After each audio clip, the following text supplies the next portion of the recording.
All right. Good morning. Good morning, everybody. Welcome to the Saturday Morning Mastermind. I'm your host, Samantha Studebaker Carl, and today we are continuing our discussion of, well, let's see if I can get it where you can see it. Whoop, Sacred Contracts by Caroline Myss.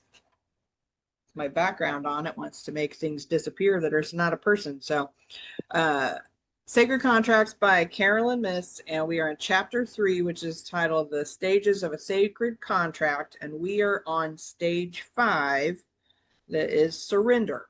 But before we get going with that, oh, and it's page 87. Before we get going with that, though, I want to give my friends an opportunity to introduce themselves, and then Catherine, you can take it with the reading. Hey, good morning, everybody. It's Jason from Tampa. Good to be here. Good morning, Lori in Denver. Hello, everyone. Ken and Gora.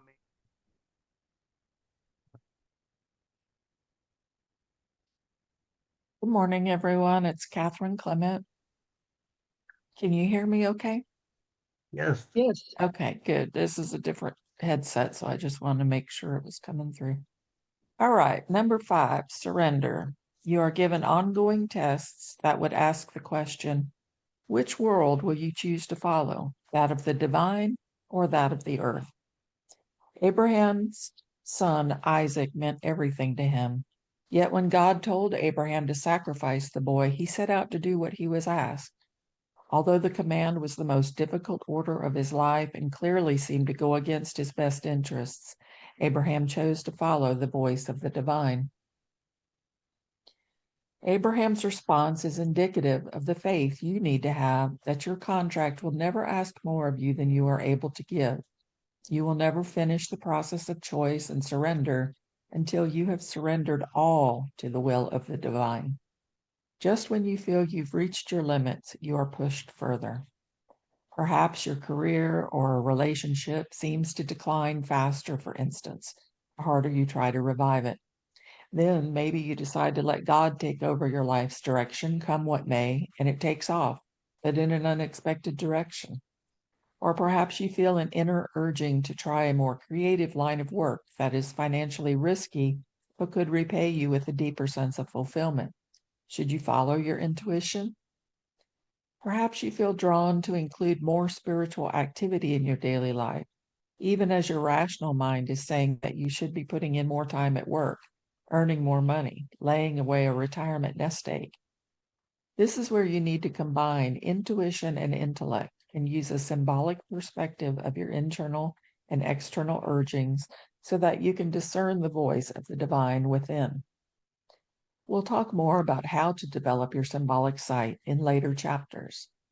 All 5 stages of your contract overlap and interweave throughout the arc of your life, and this is especially true of the stage of surrender.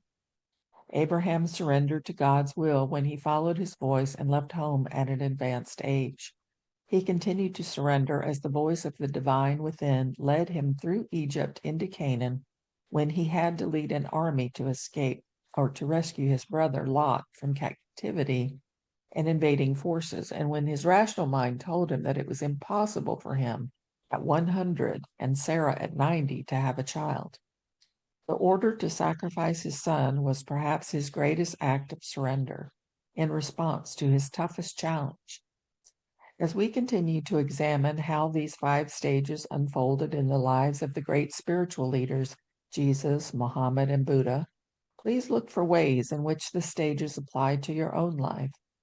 Don't focus only on the extraordinary details of their careers, but also on their symbolic meaning and their underlying truths.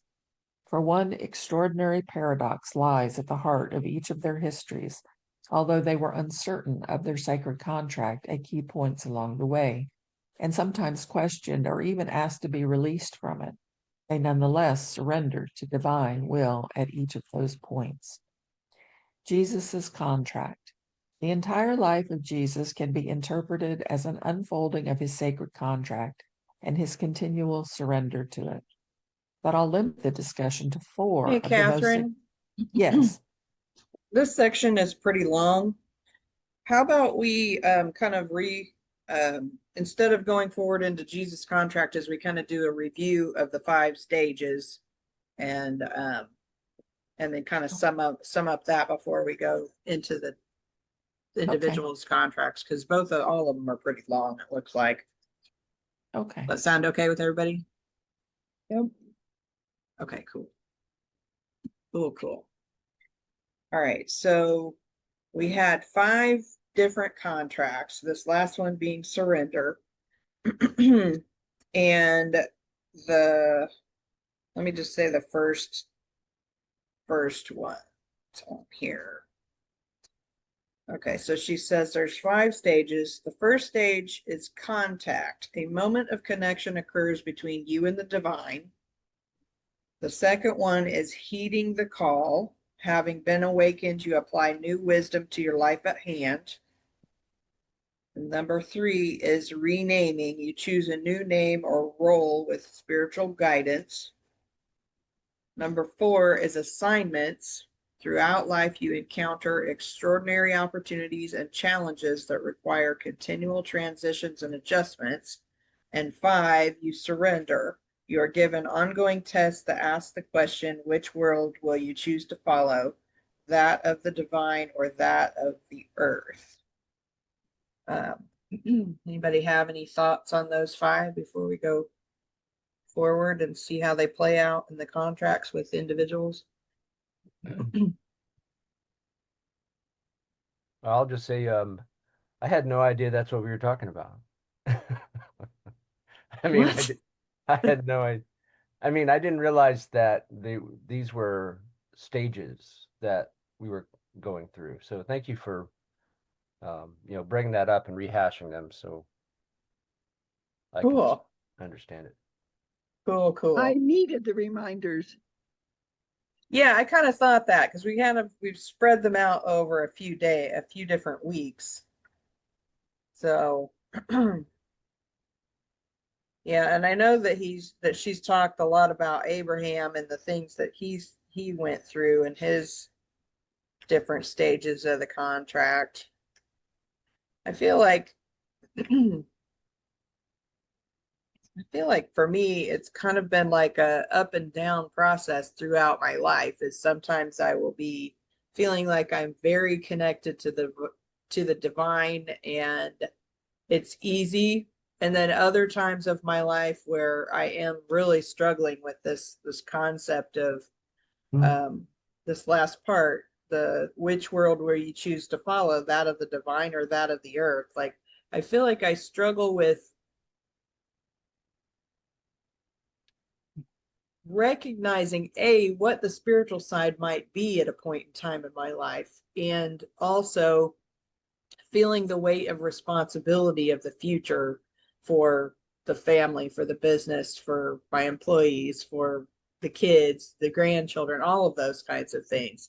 And feeling like if I don't do these specific things, that everything's going to fall apart, and I know that I need to get more in touch with the spiritual side of things so that I can make the choices that make the most sense along that ways. Because if I can just trust and surrender, like it says, I know it's all going to work out okay. But for whatever reason, I keep getting caught up in the human side or the worldly side that is like all the mumbo jumbo that we're faced with every day. And it seems like it just gets more and more and more. And how to navigate it all while also tuning into spiritual guidance. So that's my kind of struggle. What about you guys? I think so too, that as I said before, nothing is created that wasn't a thought first. And with all of the individual humans creating thoughts or wherever they come from, building on the fabric of life. And it was interesting this week, saw the new Superman movie, and not trying to give that away or whatever, but the fabric that we all think and create, that we're all bouncing around on this rope ladder, hanging over the cliff. And it's hard to separate that out and decide, am I following spiritual path or am I really bombing this whole thing? Hi, cutie. This is Connor. He's the oldest of the grandchildren. How Hi, old are you? Connor. He's gotten Nine. so big. Oh my gosh, boy. Hasn't he? Yes. And his cute little glasses. So now we Yes, I both love have him. Those are the best part. Good to see you again, Connor. Oh, you can't see me, but you don't want to. Why not? Well, you'd probably scream and run away. Oh. Not even. She's just kidding. Okay. All right. I'm pulling your leg. Saturday morning cartoons. Yeah.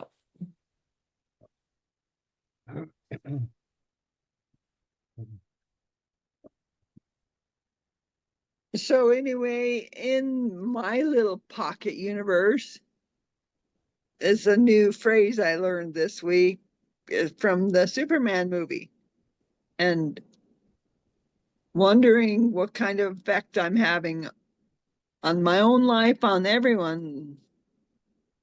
It's Oh yeah. feels like a huge responsibility, but it's also just keep breathing, keep doing. Very deep. Think more Oh. thoughts. Or what's the saying from the Superman movie? And that we are living in a pocket universe that's separate from the other. And in my little pocket, it's like, wait a minute, I want a different pocket. Mm. But that I'm also right where I'm supposed to be.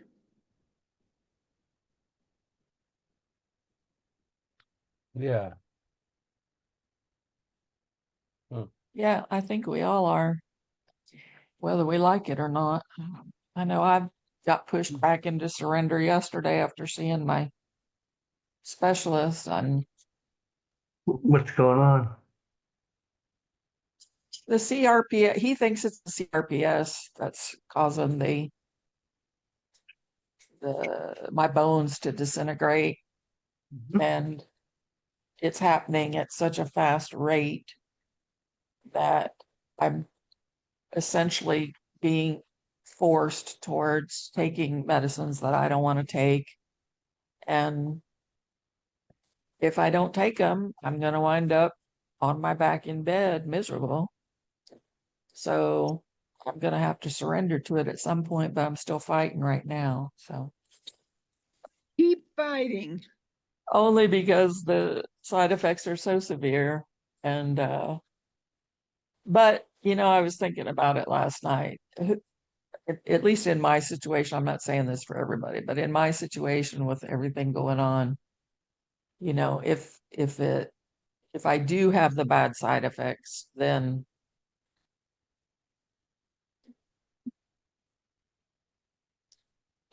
I don't know that I don't know. I don't even want to, I'm not going to have them. If I decide to take it, I'm not going to have the side effects. I already decided that part. Do you think that this is a comorbidity of the CRPS? It's definitely, yeah.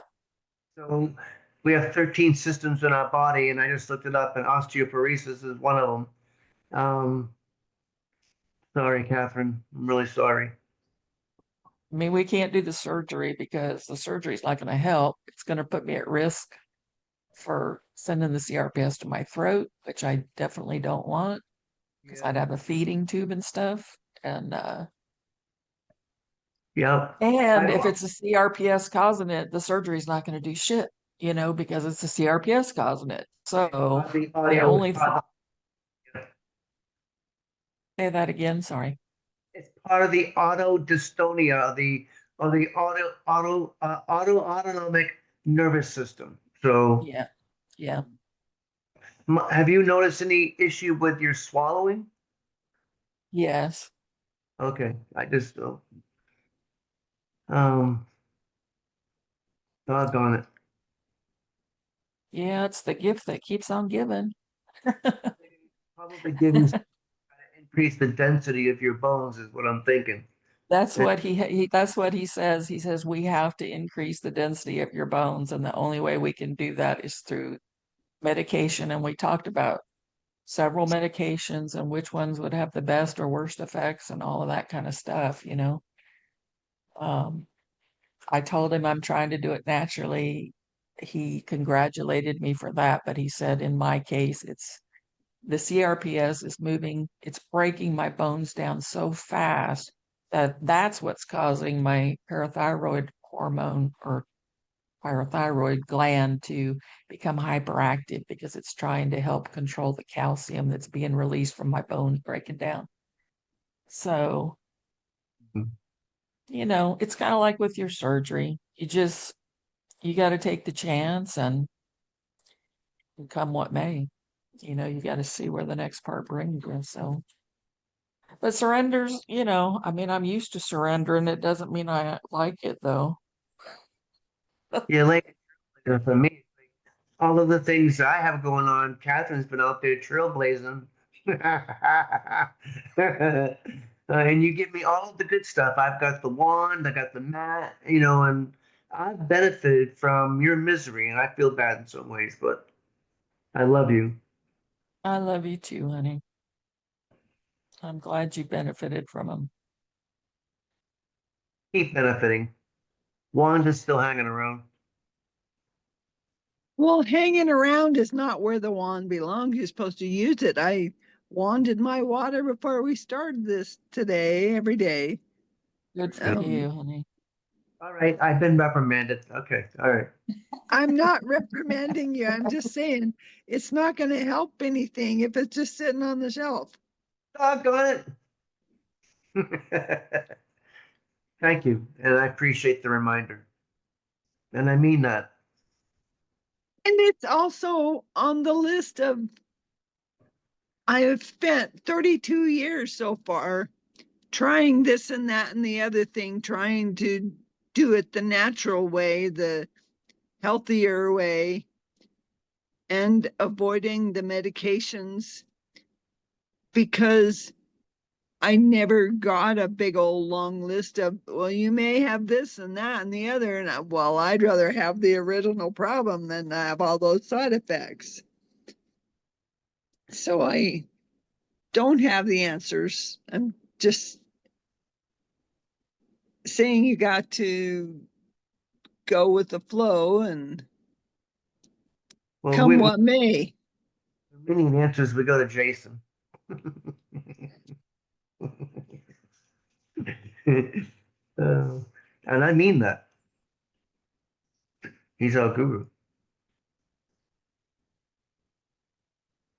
I think we're all gurus in our own way. Absolutely, we all are.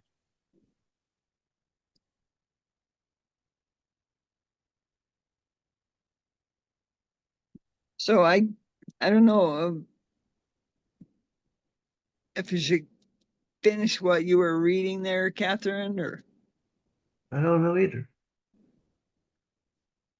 Did we finish reading? well, we stopped to Yeah, we review and stopped to review the 5 stages, Oh, but okay. now All right. now we've run out of stuff to talk about. So I don't think that's possible with this group. well, I mean, related to what we just read. So, So as do you we want me to read part of it? Because you sure. said it's like super long. Yeah, it is pretty long, but yeah, if you want to read a little bit of it, then we can finish it up next week. Because the Okay. Muhammad one is few pages, and so is the Buddha's contract, and then a whole nother part about that. So yeah. Okay. All right. I'm just going to start over.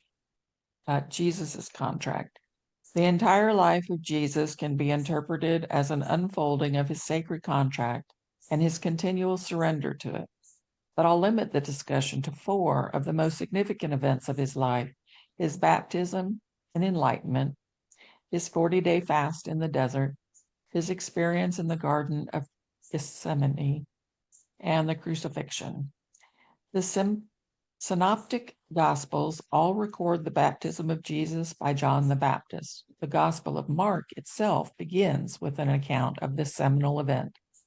And at once, as he was coming up out of the water, he saw the heavens torn apart and the Spirit, like a dove, descending on him.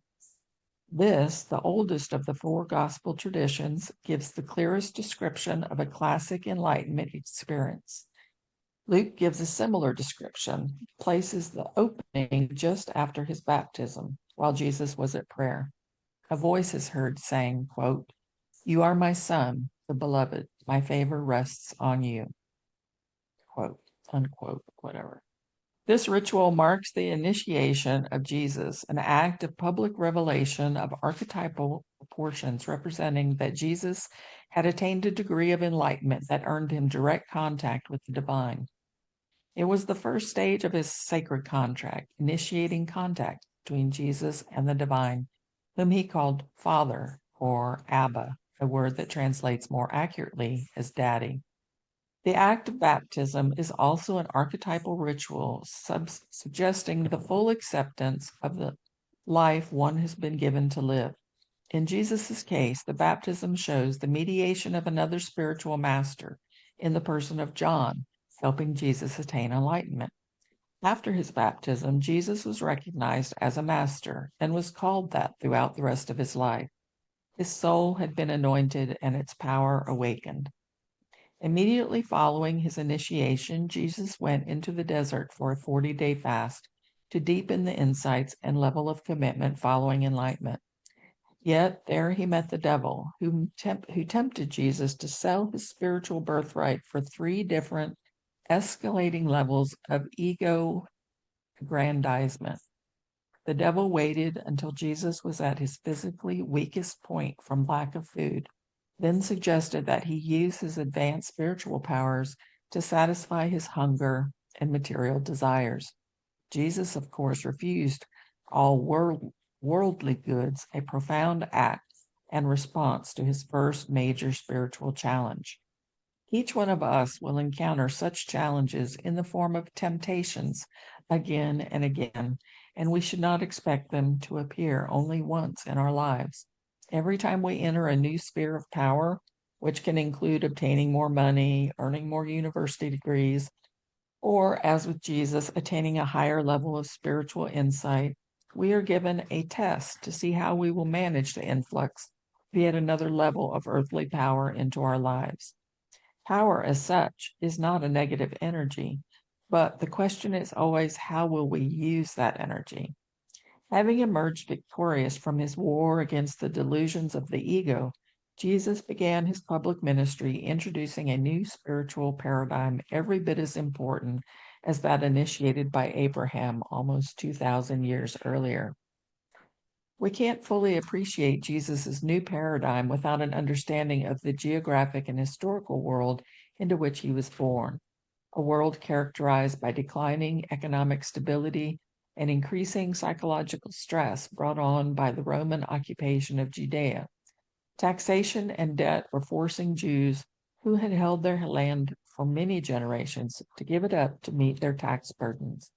As one recent study of political and economic realities at the time of Jesus put it, villagers who may previously have felt a responsibility to help their neighbors in times of shortage were no longer under legal obligation to do so, especially since they were themselves now debtors, hard-pressed to provide their own children with food to eat.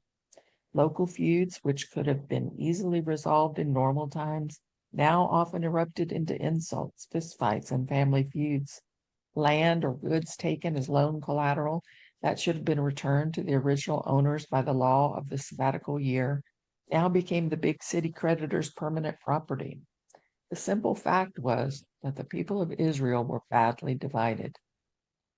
The assignments Jesus carried out were shaped in part by a need to help the people at that time and place heal their psychological anxiety and social anguish and return them to the practice of love and compassion at the root of the Jewish tradition. Because of the extreme political instability in fulfilling his contract, Jesus would ultimately be led to his death. Yet Jesus accepted all these factors and made the poor and outcast the primary audience for his teachings and healings. The Synoptic Gospels tell the same version of the third significant event in the life. Do we want to go to the third or do we want to stop? Stop. He's saying, stop, stop. Okay. I am not saying. What is the third one? I don't know. I'd have to go on to the third one. Oh, never mind. I was just, what are they calling it? Is that the assignment or the renaming? These are Jesus's contracts, and we're talking about the 4 most significant events of his life. Okay. Well, and baptism, the enlightenment. there's 5 stages. So if we're at assignments, then that would be the 4th stage. One more stage.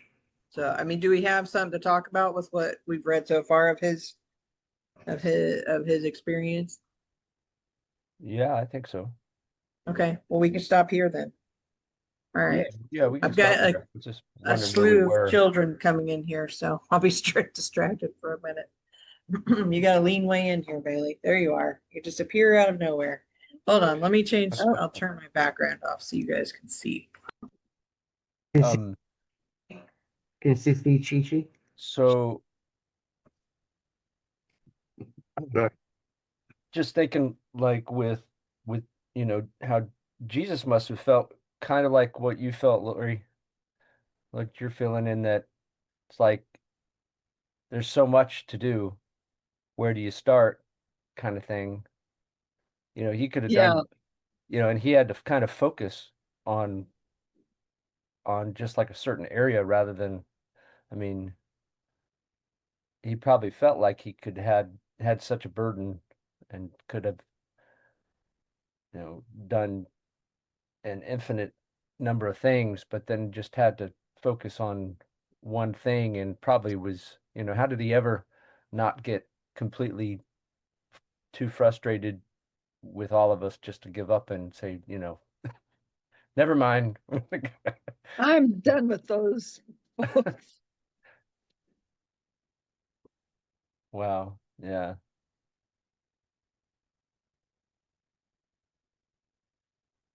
The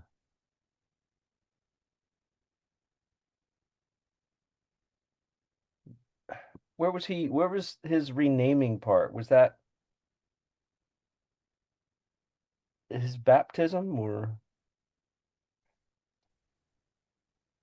I don't know. You're I guess not. muted, His baptism was a Kenji. I connection. see your lips moving, but Yeah. Thank you.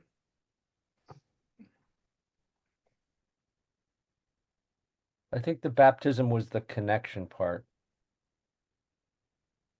But I'm not sure that Jesus ever got a renaming like we all do.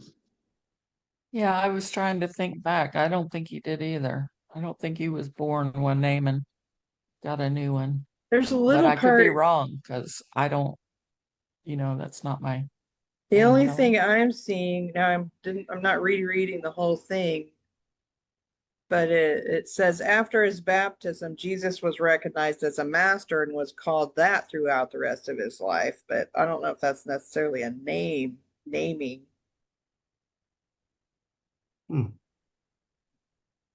there's a lot of names for Jesus around the world. So Grand Poobah. Says she doesn't necessarily specify each stage. She just talks a lot about his new paradigm.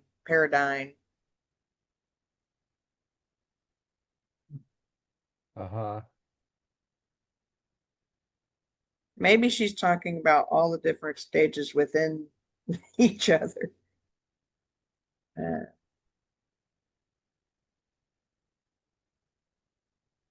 I don't know if she's referring to the stages now or just looking at these special events in their lives. They, you know, they say, and whoever they is, okay, they say Yeah. that that the people, more and more people are becoming spiritually aware, um, seeking spiritual enlightenment, things like that. And I would say that that is, I question that when I hear that and I look around the world at everything happen. My first thing is like, oh, really? Because like there's a lot of shit happening on the earth right now. But oh, sorry, there's kids around. But if They went back out. We're good. oh, okay.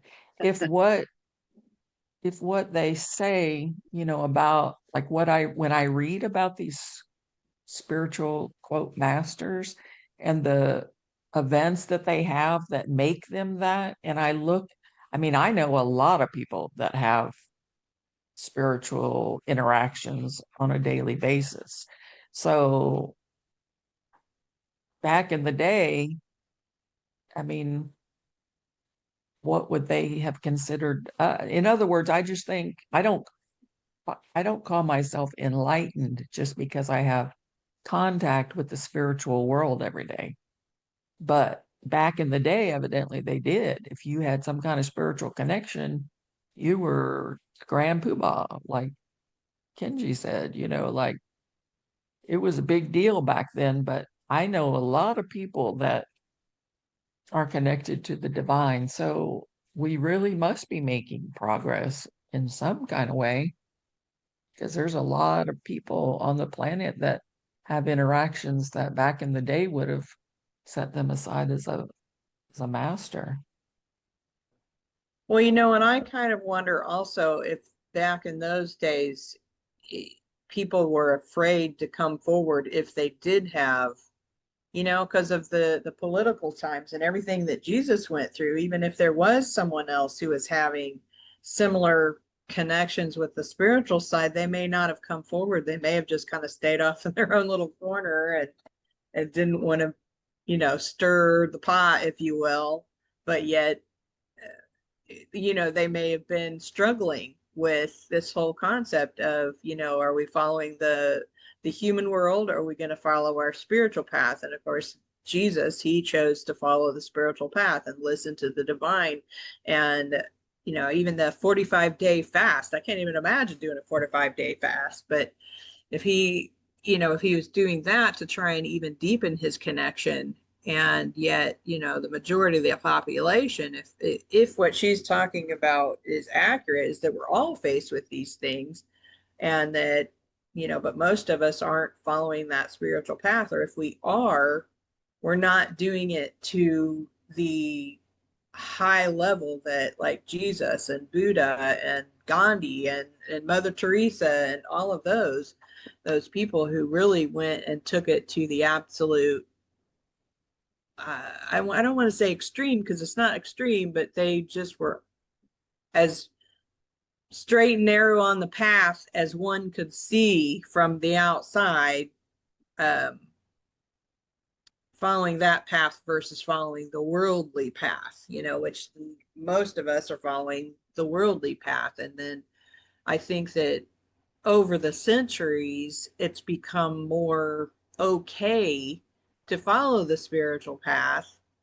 And, so everyday people are recognizing that they can have that connection with spirituality that before, it was like if you look back in history, the church was saying you can't even have that. You have to come to us in order to have that connection. And so I think that, just our culture in general and all of the different religions have played a big role in what we are allowed in the human existence as far as their rules are concerned to experience. And nowadays, with so many people sharing their own experiences and not being vilified for it or ridiculed for it, I think more and more people are sharing what they're actually experiencing versus trying to hide in the corner and not, stir things up.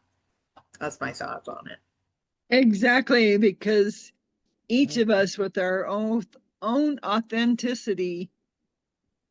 I don't want to be a guru or the teacher or the leader or whatever, I am feminine and have created other human beings, and that is the main thing about being a woman, a female, is that the ability to create life and then to feel like you screwed it up somehow. Don't really want to be the leader or influencer.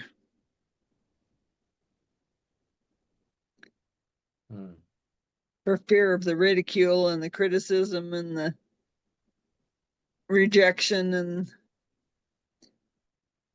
the whole ball of wax. And I mean, you can still wind up in a psych ward if you say too much to the wrong person these days.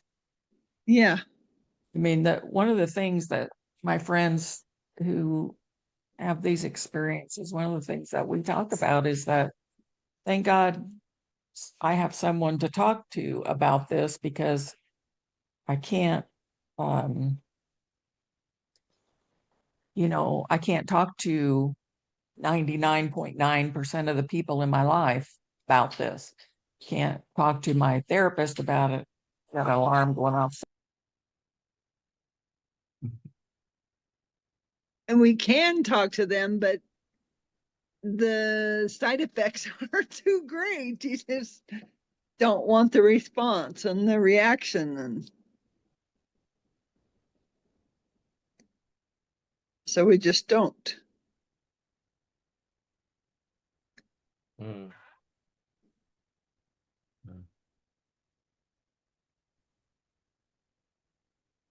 Yeah, fear still controls. Oh, sorry, Jason. Go ahead.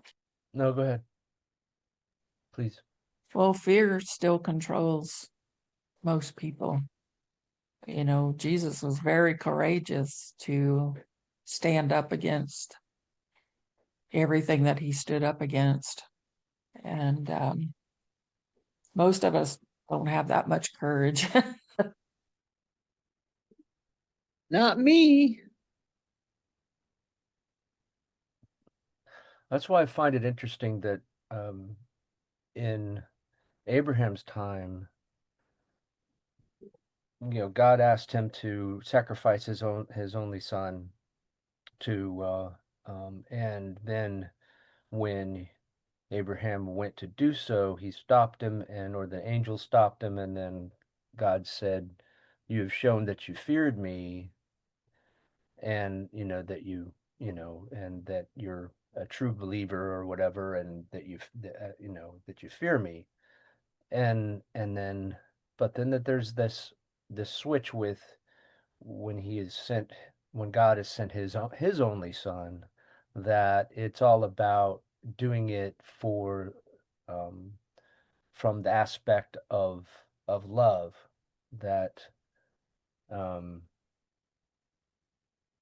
it's sort of as though God said, well, Abraham was willing to do this for me out of fear, um, and then he could show everyone on earth that he would be willing to sacrifice his only son because he loves us so much.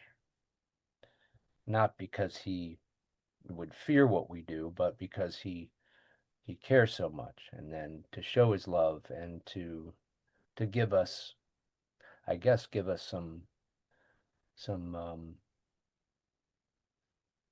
allow us to have less fear during life, and fear of death, having less fear of death, because we know we'll be loved in the afterlife, because of God's sacrificing his only son.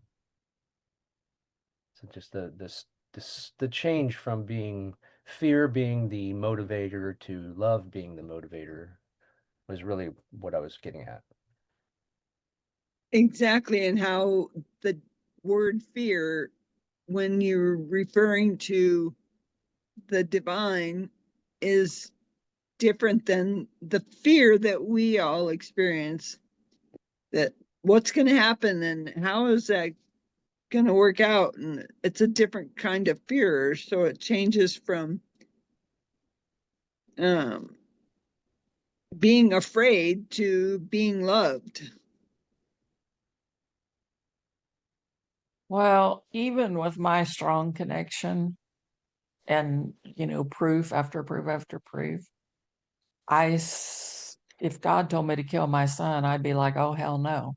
I mean, I'd still be, there's no way I would do that. So I hope he never asked me to do that. He chose somebody that would, obviously, I hate to say this, guys, but you notice he chose a man, not a woman. That's because he knows a woman wouldn't kill their son or even attempt to. That's a point, sure. I don't know. I also look at this and I'm like, what God would really expect you to kill your own child to prove that whatever. I mean, I struggle with that whole concept. I'm like, how can a loving God, a God who really, created us out of love, be so, Alice. I don't know what. Are the kids in the room or are they out of the No, room? no, they're not Okay. in the room. So If I don't, if he'd have I'm just, chosen a woman, she'd have said that's some fucked up shit right there. And you shouldn't be yeah. playing those kind of games. Well, and I That's don't right. understand. I can't, yeah, that whole scenario has never set well with me in the method of trying to convince me that God is a loving God and that God it cares about all of us. How can he care about all of us and then expect us to He was Well, that's testing the him. thing. act like the things of this world, say our family members, are meaningless? I mean, that's basically what it is that, you know prove to me that you believe in me by literally killing your son. I mean, how He didn't It do it. wasn't that it had to be the Make him manipulative do son. it. and uh mental abuse, all of that. That's like, it's like the epitome of, you must do for me in order for me to give you my love and worthiness. So what's that? I do, and I told the angel where they are. So Oh, sorry guys, let But I me. don't think he intended that that was ever going to be the outcome. He was testing. He was not going to go all the way through, right? I mean, that was what I was taught. That is the way it ended up. But Yeah, it's, but I mean, all the mental anguish in between there and there. I mean, but that's back then That they had been sacrificing things on a well, regular that's true. basis, and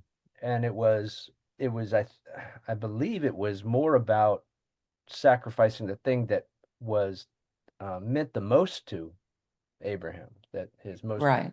precious thing. Not that it had to be, you wanted a person to be sacrificed, but it was just his most sacred, his most special thing, his only son. And then, and then like you're saying, Kenji, that he wasn't, it was a test. He wasn't expecting him to actually go to do it, but yeah, I mean, and I don't think we could get hung up on so you can't go, well, he was a loving God, because back then in those stories it wasn't a loving God. It was a fire and brimstone God, and fear me and do what I say, and this, and it might have been because of there hadn't been an enlightenment occurring yet, so that everybody was sacrificing to all these different gods and doing all this horrible stuff anyway. There probably wasn't very many people in these, she's talking about, all these things happening, like the author kind of had, the ability to know what was going on in the daily lives of people there, but they're probably, these big towns were probably maybe a few hundred people, really, not a whole lot of people, because there was a lot of, I guess there's a lot of famine, a lot of disease, a lot of warring, a lot of people just dying, and I think people were having these big families because so many of their family members were getting eaten by animals and lions and falling down cliffs and I mean, dying of natural causes. And, it was like, and they were blaming back then, they were blaming all the gods and the spirits for all these things that they didn't understand. So I think it was just a really different time to be living in and totally different perspective and understanding or belief in how things were back then. So it definitely creates a disconnect to us.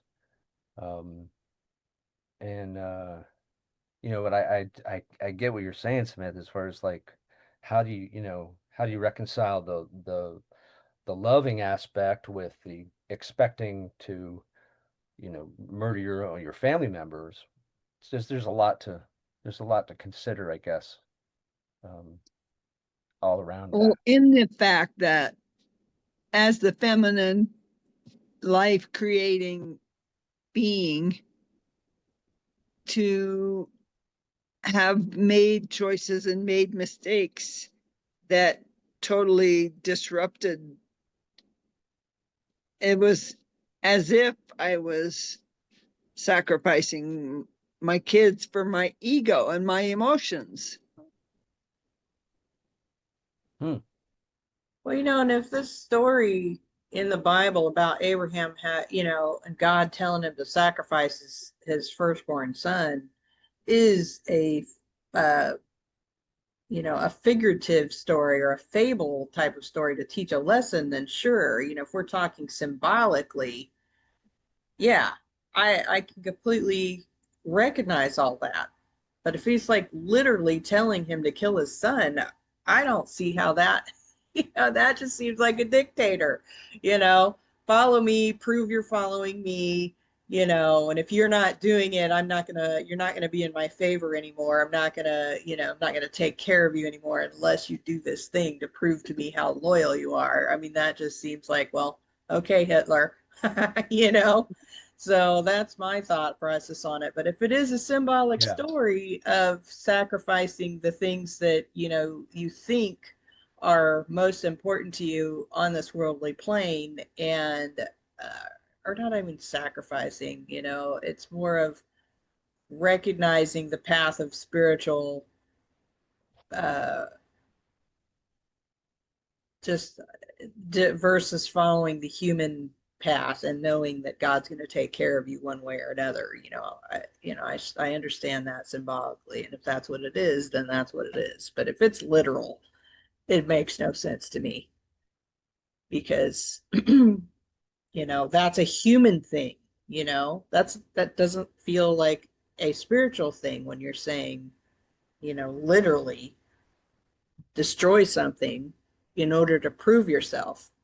That seems very egotistical and dictatory and all of that kind of thing. So I don't have all the right words, but that's my thoughts on it. So What is amazes me, God getting, oh, sorry. I was just to say, it amazes me the different time. You have thousands of years that separate some of these things that are talked about.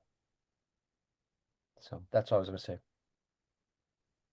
So is God becoming more enlightened through us as we become enlightened?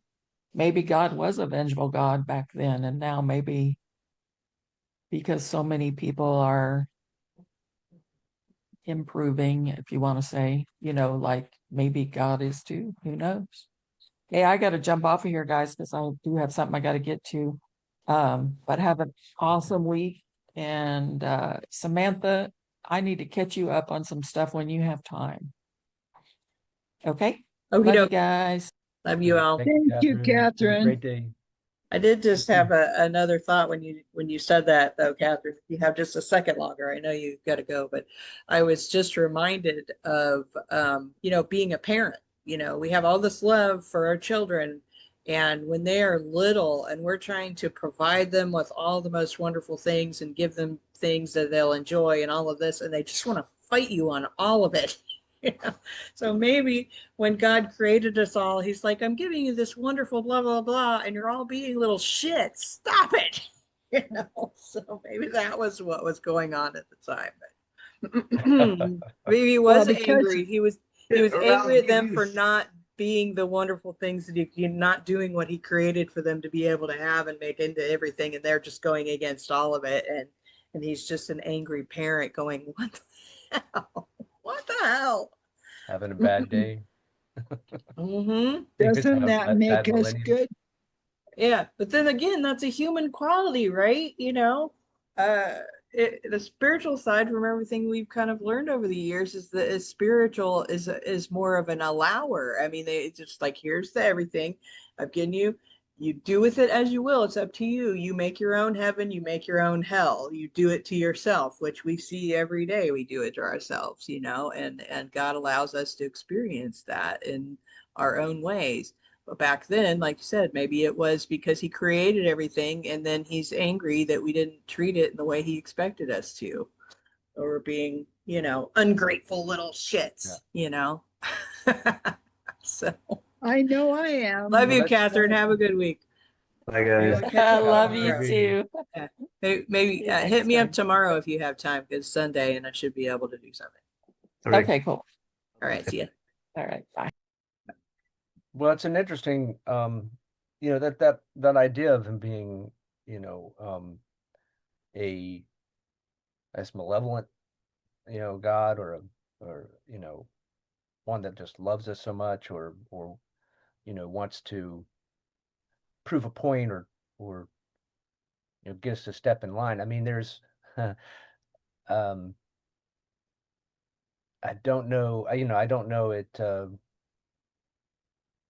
I don't know Did it you scripture say and verse. malevolent or benevolent with an M or a B? Malevolent, With a B? no, with an M. Oh, okay. But that, and I think that means like being, vindictive, or wanting to, strike us down for our sins or whatever. But there was a part during the early part of the Bible, or during the transition of into Christianity, when Christ was getting his word out and trying to convince people that he was the Messiah. There were still people going around killing killing believers in God, that who weren't following all of the rules. And it's like, well, I'm going to join this religious sect because I want to be close to God, but if I don't do if by joining it, now they're going to put me under these rules that if I don't follow every little thing, even if I don't know it, they could just come by and kill me because they think I'm, not following the rules. So that was the story of the guy, of Saul, that and then he was renamed Paul, and he was this powerful, I don't know, general, or leader back then, and that's what he was doing. He was going around persecuting all of the early Christians, or all of the early, not um, Catholics, or whatever they were considered back then, and they were being he was literally going around and killing them all. And then eventually, at some point, he decided that Jesus was the Messiah, and then God used him to actually get the word out, which was there's a part in the Bible that Saul was blinded by God, basically couldn't see for a while, and then he asked someone in the village to come help Saul at the time, and is like, no, I'm not going near that guy because he's probably going to just have me killed. And God was like, no, go do it. And so he went and did it and healed him, and then um, he ended up, Paul didn't kill him, and he said, started, being one of the biggest advocates for Jesus being Messiah. And so it was, and that had to be a really difficult thing for people who they had family members and everyone that were being killed by this guy. And now this guy's saying, believe in Jesus or whatever. So it's just, It's almost like sorry, Jason, it's almost like we're all required to sacrifice our firstborn symbolically. no, I don't see it that way at all. Like, but maybe back then it was perceived that way or something. I That's mean, what a I'm lot of saying. well, it's supposed to be, you're supposed to be so in love with life, and that you want to, kind of sacrifice your, at least part of your life to the devotional of, to recognizing that you're only here by the grace of God, I guess, by the grace of existence, and that you're even here, kind of a thing. But is Exactly. so that you're not sacrificing a loved one or your son or daughter or whatever, but you're giving of yourself, I think is the main point. But that idea of of God evolving as well to a point where he or she uh, would allow us, uh, to live without being under the thumb of having to be ruled so harshly, I guess. I don't have all the words to speak about it, obviously. So, I don't either. but it's just that, in the end, the idea that, he was maybe saying, okay, I get it. You guys can respond to love the same way that you respond to fear, and perhaps fear wasn't the way that love is the way. Um, that's a, and that he would prove to us that he would actually sacrificing his only son. He didn't ask. He tested Abraham, but then didn't ask him to go through with it. But then he actually went through with it with his own son, to prove to us how much he loved us. It's kind of the point that I think they teach from that. One of the points, I guess. Well, if we're looking at that from a parent standpoint, I mean, as parents, we sacrifice everything for our kids. I mean, we just tend to do that, I mean, maybe not everybody everywhere, but it feels like that more often than not, is that, the kids come along and then your whole world changes and you don't do anything you were planning on doing before. You're doing everything for the kids now. So it feels like you've sacrificed everything for them. And then when they're being little ungrateful little people, it feels like a slap in the face, So Yeah. yeah. Well, They test the boundaries. they test the boundaries of everything.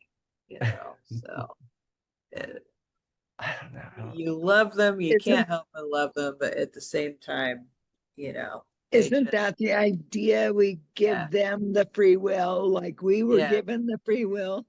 right. No. You don't give them free will. I mean, you do, well, you don't give it to them. They have free will, and then, I didn't have you free give them will. choices. Well, yeah, I didn't have many choices I back when I didn't was either. either. But, I always made sure that, the kids have choices, but a lot of times they're choosing. Yeah. Yeah. I always had to earn. I didn't test the boundaries as much. In fact, when I crossed the boundaries, I didn't realize it was a boundary until I crossed it. So like, but then Oops. I learned that I had to earn my free will. You know, you had to earn the ability to be away from your parents for any length of time by proving that you could sit still for for for long enough and do what you're told. And then you could go out on your own for a little bit longer, but then you needed to be back by a certain time. I mean, I couldn't even go, I couldn't go off my street for a while. I'd have a bike. I couldn't go off my street for a while. I remember when we had to be back at and home by the time the street lights came on when we were or something, there was always um these rules that you just, you had to follow, and then if you missed one, well, now you're grounded for a week and take away some things and have to earn it back. So, I mean, yeah, and that's all. To think that, maybe God created like Adam and Eve, and then it's like, oh no, now they're multiplying and they're doing all this other stuff, and he's like, I didn't, you know, They were told to be multiplying. well, not in the beginning.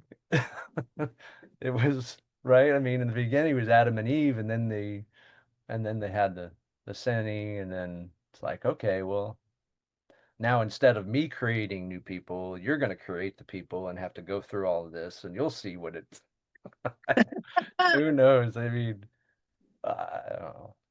But then he knew. I mean, or she, it knew the whole how it would all unfold to begin with, or maybe had the power to know, Yeah, if but he just knew, didn't why think is he about it. so angry when it happened? And how come I Right. can't know the end from the beginning? Yeah. Uh-huh. Maybe Yeah. it's like us. We're like, well, I know what the pie's going to taste like and what it looks like, and but why do I have to go through all of the, mixing it up and baking it? It's like, just can I just have the pie?